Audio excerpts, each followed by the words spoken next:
अगले 2-3 महीने में जिन 5 राज्यों में विधानसभा चुनाव होने जा रहे हैं, उनमें से एक है एमपी, मध्य प्रदेश। और आप तो जानते ही हैं, ऐड में पहले ही बता दिया गया है कि एमपी अजब है, सबसे गजब है। पिछले विधानसभा चुनाव में यहां कांग्रेस का बहुत कम अंतर से उनकी जीत हासिल हुई। कमलनाथ मुख्यमंत्री बने थे, लेकिन कमलनाथ सरकार 15 महीने ही नहीं से ज्यादा नहीं चल पाई, वहां ऑपरेशन कमल हो गया। कांग्रेस में ज्योतिरादित्य सिंधिया की बगावत और 22 कांग्रेस विधायकों के इस्तीफे के बाद कमलनाथ ने बहुमत खो दिया। भारतीय जनता पार्टी की ओर से शिवराज सिंह चौहान चौथी बार राज्य के मुख्यमंत्री बने। मध्य प्रदेश एक बार फिर चुनाव की ओर बढ़ रहा है। बीजेपी इस बार कोई कसर नहीं छोड़ना चाहती है। भाई 20 साल की anti incumbency. Bharatiya Janata party ने अब तक अपनी 3 लिस्ट जारी कर दी हैं, जिनमें कुल 79 उम्मीदवार घोषित कर दिए गए।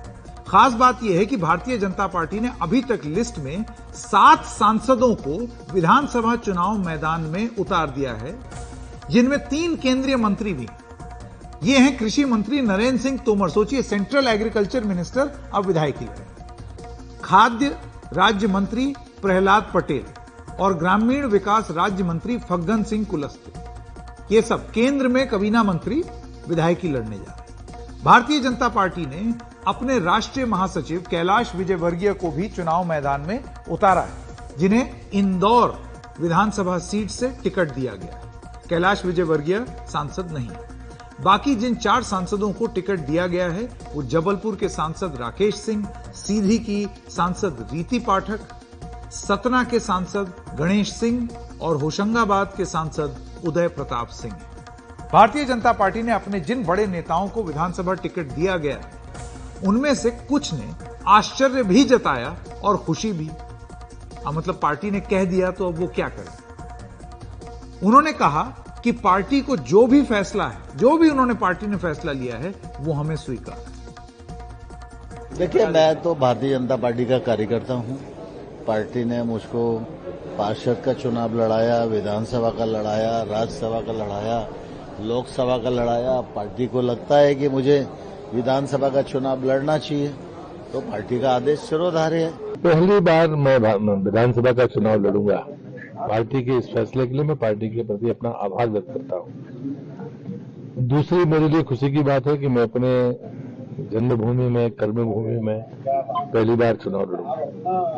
2003 में जिस प्रकार छिंदवाड़ा में कांग्रेस का खाता नहीं खुला था, मैं अपने संकल्प को दोहराता हूं, 2023 में भी छिंदवाड़ा जिले में कांग्रेस का खाता नहीं खुलेगा।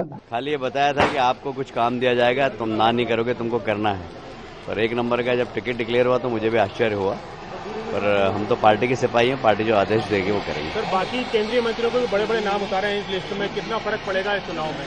अब देखिए, तो 2/3 बहुमत की तरफ भारतीय जनता पार्टी बढ़ चुकी है, वो उससे आगे कितने सीटें बढ़ती है ये समय बताएगा। ये अद्भुत है, अभूतपूर्व है, और इसने भारतीय जनता पार्टी की महाविजय को सुनिश्चित कर दिया है। हमारे सारे दिग्गज चुनाव लड़ेंगे। मध्य प्रदेश विधानसभा चुनाव के लिए बीजेपी ने अब तक 3 सूचियों में 79 उम्मीदवार घोषित कर दिए हैं, लेकिन किसी भी सूची में मुख्यमंत्री शिवराज सिंह चौहान का नाम नहीं। अमूमन होता ही आया है कि जिस राज्य में बीजेपी की सरकार होती है, वहां पहली ही सूची में मुख्यमंत्री का नाम दे दिया जाता है। बीजेपी उन्हें बतौर सीएम उम्मीदवार पेश भी नहीं कर रही। इसी के बाद पूछा जा रहा है कि शिवराज सिंह चौहान का क्या होगा? क्या बीजेपी कोई नया प्रयोग करते हुए सीएम का पत्ता ही काट देगी? इस पर बीजेपी के आला सूत्रों का कहना है कि मध्य प्रदेश में बीजेपी की एक अलग तरह की रणनीति है। यह खबर सरासर गलत है कि शिवराज सिंह चौहान का टिकट काटा जाएगा। अभी तक जारी सूची में मध्य प्रदेश के किसी भी मंत्री या मौजूदा विधायक का नाम नहीं है। अभी तक घोषित अधिकांश सीटें वही हैं जहां पिछले चुनाव में यानी 2018 में बीजेपी हारी थी। कमजोर सीटों को हर हाल में जीतने के इरादे से ही मंत्रियों और सांसदों को इस बार चुनाव मैदान में उतारा गया है। इससे सामूहिक नेतृत्व का संदेश भी जाता है।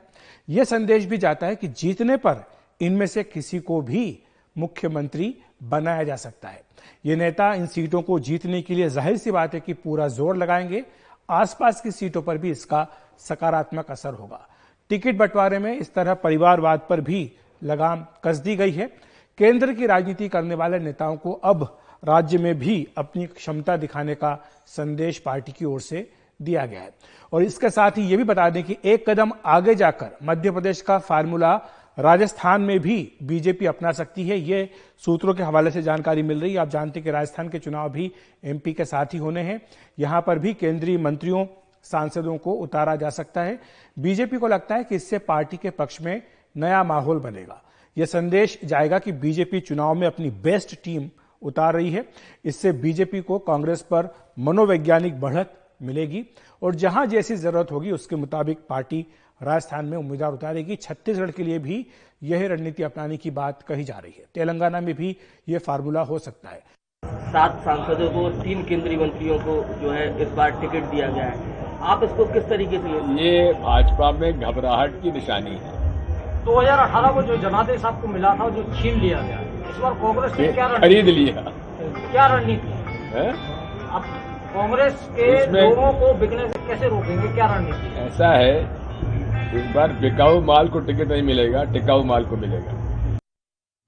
अब सवाल यह है कि मध्य प्रदेश में भारतीय जनता पार्टी किस फॉर्मूले पर काम कर रही है। बीजेपी ने पश्चिम बंगाल में 2021 में हुए विधानसभा चुनाव में भी कुछ ऐसा ही किया था।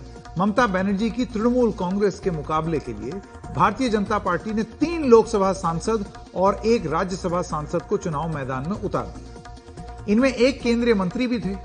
बंगाल में भारतीय जनता पार्टी का यह प्रयोग कितना कामयाब रहा, इस पर आइए एक नजर डालें।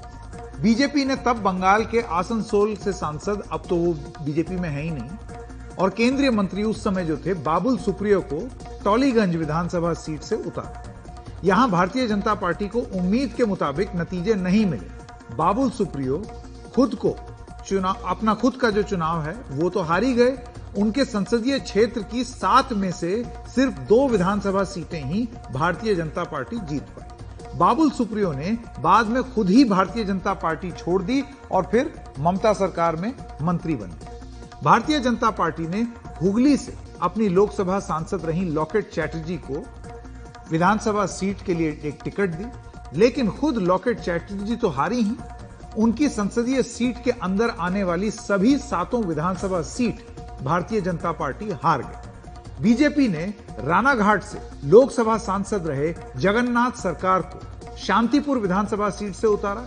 जगन्नाथ सरकार खुद भी जीते और उनके संसदीय क्षेत्र में भारतीय जनता पार्टी को 7 में से 6 सीटें हासिल हुई। तो जैसे कि आप देख सकते हैं, शुरुआत में बंगाल में 2 जगह फ्लॉप हुआ फॉर्मूला, 1 जगह चल गया। यानी कि बीजेपी का प्रयोग यहां पर कामयाब रहा, ये वाला प्रयोग कि आप केंद्र से ला करके लोग उनसे विधायकी लड़वाएं। भारतीय जनता पार्टी ने कूच बिहार से लोकसभा सांसद रहे निशित प्रमाणिक को दिनहाटा विधानसभा सीट से उम्मीदवार बनाया। निशित प्रमाणिक महज 57 सीटों में से जैसे तैसे चुनाव जीते, लेकिन उनके संसदीय क्षेत्र की 7 में से 6 सीटें भारतीय जनता पार्टी ने जीती। बीजेपी ने अपने तब के राज्यसभा सांसद स्वपन दास गुप्ता को तारकेश्वर से विधानसभा उम्मीदवार बनाया, लेकिन स्वपन दास गुप्ता चुनाव हार गए। यानी बंगाल में बड़े नेताओं और सांसदों को विधानसभा चुनाव में उतारने का भारतीय जनता पार्टी का प्रयोग